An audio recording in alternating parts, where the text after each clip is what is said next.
আসসালামু আলাইকুম প্রিয় বন্ধুরা, আজকে চলে আসলাম জাতীয় অর্থোপেডিক হাসপাতাল পঙ্গু। পঙ্গু হাসপাতাল আপনারা হয়তো অনেকেই চিনেন। বিষয়টা হচ্ছে পঙ্গু হাসপাতাল হচ্ছে পুরা গভর্নমেন্ট, একদম 100% সরকারি। আপনারা যদি সুচিকিৎসা পেতে চান তাহলে অবশ্যই পঙ্গুতে চলে আসবেন। পঙ্গুতে চিকিৎসা হচ্ছে এমন যে হাড় ভাঙা বা বিভিন্ন ধরনের ভাঙাচোরা চিকিৎসা হয়। যারা গ্রাম অঞ্চলে দূর দূরান্তে থাকেন, অবশ্যই ঢাকাতে যদি আপনার সুচিকিৎসা নিতে হয় তাহলে অবশ্যই পঙ্গুতে চলে আসবেন। যেমন মানুষ গাছ থেকে পড়ে যায়, বিভিন্ন রকম অ্যাক্সিডেন্টে মোটরসাইকেল বা গাড়িতে অ্যাক্সিডেন্ট হওয়ার পরে দেখা গেছে কি মানুষ অনেক সময় ভুল চিকিৎসা করে বিভিন্ন রকম গ্রামে ঝাড়ফুঁক করে, পাতা লতা লাগায়। আসলে এই ধরনের ঠিক না।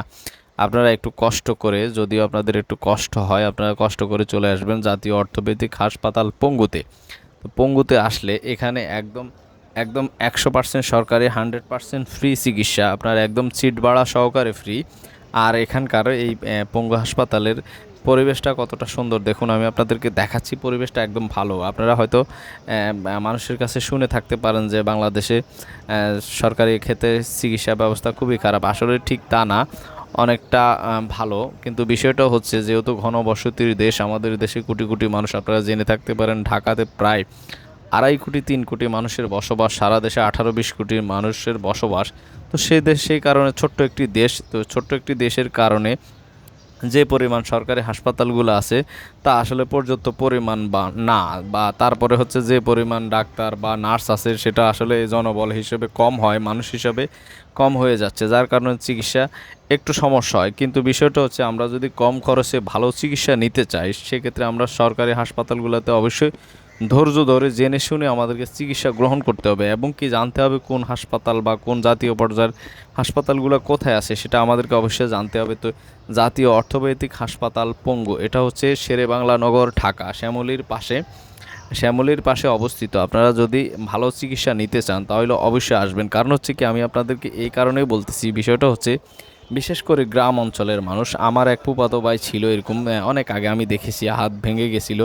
তো গ্রামে এরকম পাতা লতা লাগাইছে, ভুল চিকিৎসার কারণে তার হাতটা পঙ্গু হয়ে গেছে, এখনও সে পঙ্গু, একটা হাতের আঙ্গুল বাঁকা হয়ে গেছে। সেই কারণে বলতেছি আপনারা, হ্যাঁ, টাকা পয়সার কথা চিন্তা না করে আপনারা যদি কম খরচে ভালো এবং সুচিকিৎসা নিতে চান অবশ্যই আপনারা চলে আসবেন জাতীয় অর্থোপেডিক পঙ্গু হাসপাতালে। তো পঙ্গু হাসপাতালে আসলে আসলে মানুষ অনেক মনে করে যে অনেক বিভ্রান্তি, অনেক কিছু, আসলে তেমন কিছু না। কারণ আমি গিয়েছি, আমি দেখেছি এখানে আসলে বিভ্রান্তির কিছু না। আপনারা যদি জরুরি ভিত্তিতে চিকিৎসা নিতে চান তাহলে জরুরি বিভাগ আছে, ওখানে আসার পরে টিকিট কাটবেন, টিকিট কেটে আপনি সিরিয়াল অনুযায়ী চিকিৎসা পেয়ে যাবেন। কিন্তু একটু ধৈর্য ধরতে হবে, এবং কি সাথে মানুষ থাকতে হবে। কারণ হচ্ছে কি, বুঝতে হবে বিষয়টাগুলো, বুঝলে তাহলে অবশ্যই ভালো চিকিৎসা এখান থেকে সম্ভব।